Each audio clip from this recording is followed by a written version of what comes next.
Namaskar friends, I welcome you all to week 9. During this week, we'll talk about language, psychology and organized crime investigations. I'm definitely sure about it that you people will enjoy this week like anything.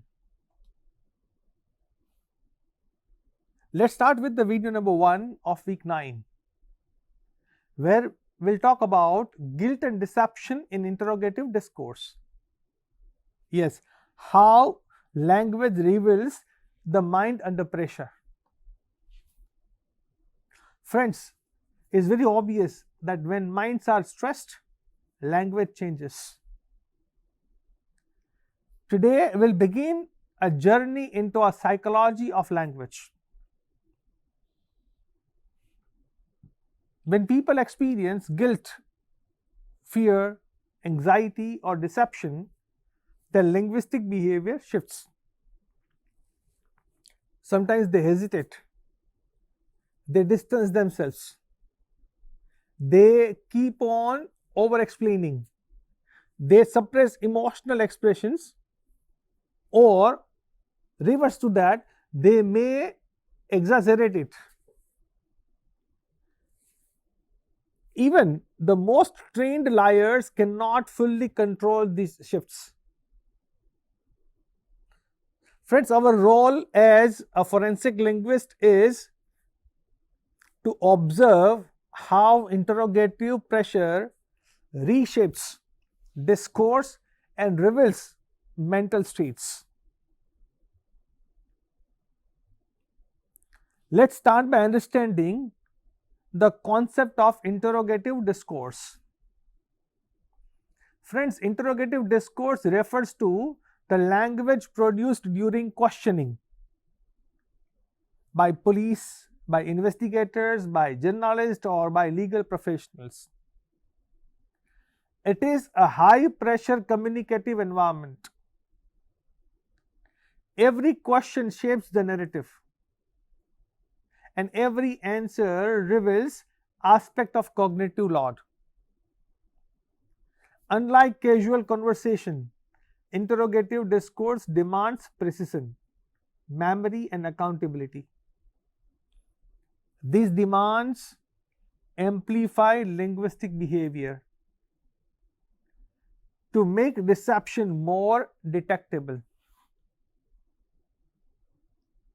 Now, let's understand how psychological pressure influences speech patterns. Friends, under stress, linguistic control weakens. People rely on automatic patterns rather than strategic ones. Cognitive load increases when someone lies, fabricated events, or conceals information. And this results into shorter or broken sentences.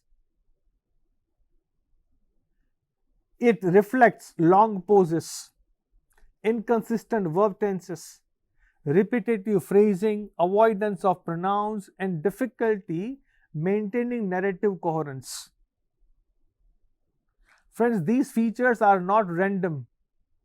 They reflect the mental struggle of deception.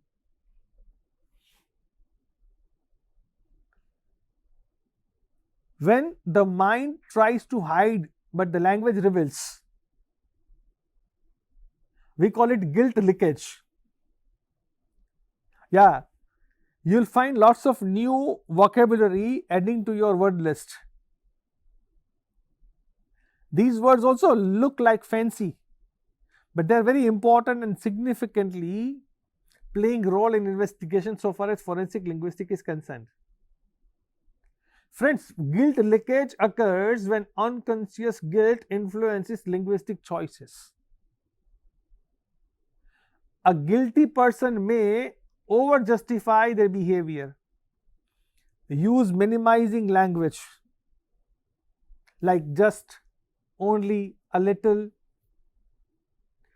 They may shift blame to abstract forces like things went wrong, or they may avoid naming the victim. They may also use distancing expressions like the body instead of her or the incident. They'll talk about certain abstract ideas, or we can say distancing pronouns, where the accountability responsibility is not fixed. These cues reveal emotional displacement, and that becomes the evidence of psychological burden. Deceptive narratives often show structural instability because liars construct rather than recall events. Their stories contain misaligned timelines, unlikely sequence of actions, implausible emotional reactions, and unnecessary details. They may also switch between past and present tense unintentionally. These inconsistencies emerge more clearly under questioning as cognitive load increases, making deception more visible to trained analysts. Evasive speakers use linguistic maneuvers to avoid commitments. They try in a way that the suspects avoid answering direct questions. They may answer vaguely, they may shift topics, they may respond with unrelated information, they may repeat the question instead of answering it, or they may provide overly general statements. Friends, these evasions reduce liability and give the speaker control over narrative. Recognizing these patterns, investigators detect avoidance without restoring to coercion. Let's understand interrogators' influence, how question design shapes responses. Friends, interrogation style is very important and that matters a lot. Leading questions create suggestive frames. Closed questions restrict narrative space, and open questions encourage natural recall. When interrogators use leading language, the suspect's response may echo the interrogator's wording, reducing the reliability of the narrative. Forensic linguists evaluate not only the suspect's language but also the interviewer's influence on the language. Let's understand with one case example. Deception in a high-profile police interview, how it happens. In a documented case, a suspect repeatedly avoided using first-person pronouns while describing their allied whereabouts. They over-explained routine actions and used unnatural emotional expressions, such as "I was extremely devastated," inconsistent with their normal linguistic style. These markers, combined with timeline inconsistencies, suggested deliberate deception. Linguistic analysis helped investigators refine their questioning strategy. Friends, let's understand one case example, how innocence revealed through stable narrative structure. An individual accused of misconduct maintained a stable narrative across multiple interviews. Their story remained coherent, their emotional tone aligned with content. They used natural pronouns, chronological clarity was fine, and spontaneous detail neither exaggerated nor underplayed. Friends, linguistic evidence supported the conclusion that their narrative was rooted in genuine memory rather than a fabrication. Friends, let's understand how cognitive load shapes speech errors. While lying, the brain must track truth, fabricate fiction, avoid contradiction, manage emotions, and monitor the interrogator.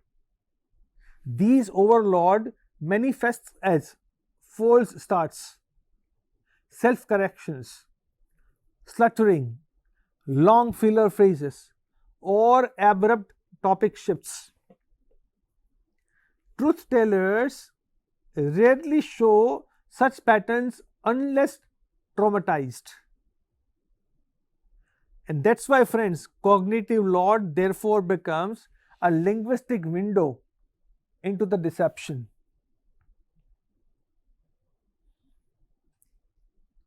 Now, if you want to understand trauma and its linguistic impact